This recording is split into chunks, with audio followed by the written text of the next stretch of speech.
Hello everyone, welcome to my channel.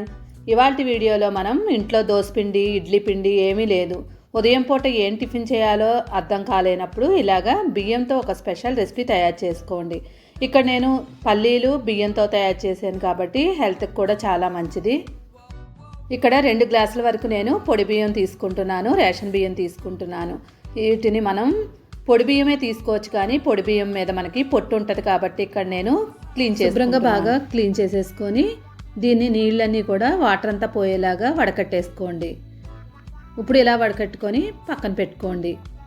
Next పొయ్యి మీద ఒక ప్యాన్ పెట్టుకోండి. ప్యాన్ హీట్ అయిన తర్వాత అరకప్పు వరకు పల్లీలు వేసుకోండి. ఇప్పుడు ఈ పల్లీలని దోరగా వేయించుకోండి.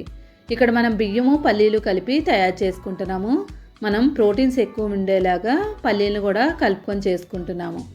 ఇంకా ఇది ఆరోగ్యానికి కూడా చాలా మంచిది. పల్లీలన్నీ వేయించుకున్న తర్వాత ఆల్రెడీ మనం బియ్యాన్ని వడకట్టుకున్నాం కదా, ఆ బియ్యాన్ని ప్యాన్లో వేసేసుకోండి. ఇప్పుడు మనం వేసినప్పుడు తడిగా ఉంటాయి, అలా వేయించుతూ ఉండగానే మనకి పొడి పొడిగా అయిపోతాయి. పొడిగా అయిన తర్వాత మనం బియ్యాన్ని బాగా కలర్ వచ్చే వరకు వేయించుకోవాలి. కానీ కంపల్సరీ మాత్రం క్లీన్ చేసుకొని వేసుకోండి. చాలామంది పొడి పొడిగా కూడా వేసేసుకోవచ్చు, కానీ అలాగా పొడి బియ్యాన్ని కాకుండా ఒకసారి బాగా శుభ్రంగా కడిగేసుకొని వేసుకున్నట్లయితే పైన ఉన్న మనకి పౌడర్ అంతా పోద్ది. ఇప్పుడు వీటిని బాగా చల్లారనివ్వండి. ఇవి చల్లారిన తర్వాత ఒక మిక్సీ గిన్నె తీసుకోండి. ఆ మిక్సీ గిన్నెలో మనం బియ్యాన్ని వేసేసుకోవాలి.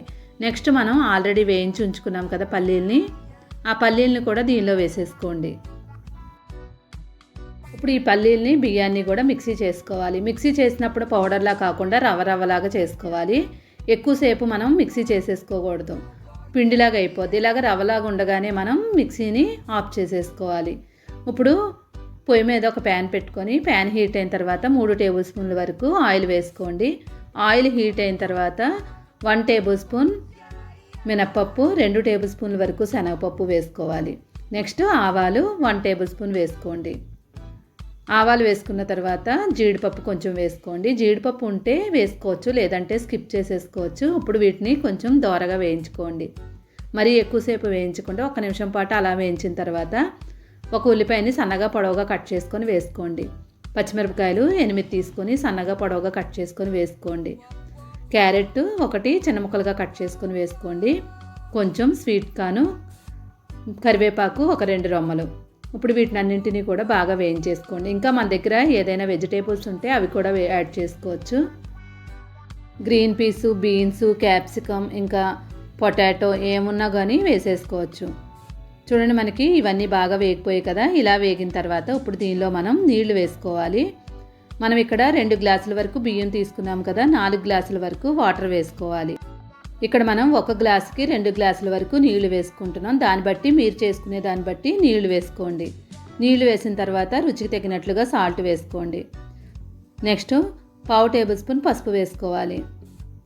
పసుపు వేసిన తర్వాత ఒకసారి బాగా కలిపేసుకోండి.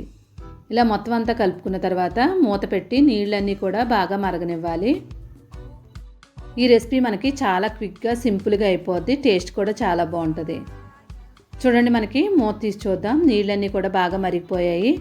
ఇలా మరిగిన తర్వాత మనం మిక్సీలో ఆల్రెడీ రవ్వ పట్టుకున్నాం కదా, దాన్ని దీనిలో వేసేసుకోవాలి. నీళ్లు మరగకుండా అస్సలు వేయకూడదు, తప్పకుండా గుర్తించండి. ఇప్పుడు మనకి రవ్వ అంతా బాగా కలిపేసుకోవాలి. ఎక్కడా ఉండలు లేకుండా కలిపేసుకోండి. ఇలా కలుపుకున్న తర్వాత మూత పెట్టి ఉడికించుకోవాలి. మంటను మాత్రం హై ఫ్లేమ్ మీదే ఉంచేసుకోండి. మూత పెట్టి ఒక 10 నిమిషాల తర్వాత మూత తీసి చూస్తే చూడండి, దగ్గరికి అయిపోవాలి, కానీ కొంచెం వాటర్ ఉండాలి. ఈ స్టేజ్లో ఉన్నప్పుడు ఒకసారి బాగా కలిపేసుకొని మళ్ళీ మూత పెట్టేసుకొని మంటను లో ఫ్లేమ్ మీద పెట్టుకొని కనీసం 10 నిమిషాల పాటు ఉడికించుకోండి.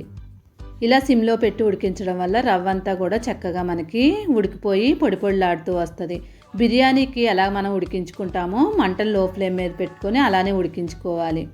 చూడండి, మనకి చక్కగా రవ్వ అంతా కూడా ఉడికిపోయి అంతా బాగా కనిపిస్తుందో. ఫైనల్గా ఒకసారి బాగా కలిపేసుకొని కొత్తిమీర జల్లేసుకోండి. కొత్తిమీర జల్లిన తర్వాత మూత పెట్టుకొని స్టవ్ ఆఫ్ చేసేసుకోండి. స్టవ్ ఆఫ్ చేసుకొని 2 నిమిషాలు అలానే వదిలేయండి. మనకి సూపర్ టేస్టీ రెసిపీ రెడీ అయిపోద్ది. తక్కువ ఖర్చుతో మనం సింపుల్గా కూడా తయారు చేసుకోవచ్చు. మూత తీసి ఇంకా ఒకసారి బాగా కలిపేసుకొని సర్వ్ చేసుకోవడమే.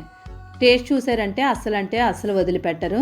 చాలా క్విక్గా సింపుల్గా అయ్యే సింపుల్ రెసిపీ. ఒకవేళ టైం లేదు అనుకునే వాళ్ళు ముందు రోజే మనం రవ్వ తయారు చేసుకొని పెట్టుకున్నట్లయితే ఇంకా మరుసటి రోజు పొద్దున్నే లేచిన వెంటనే కూడా తాలింపు వేసేసుకోవచ్చు. ఈ వీడియో నచ్చితే కనుక like, share, subscribe my channel. Thank you for watching.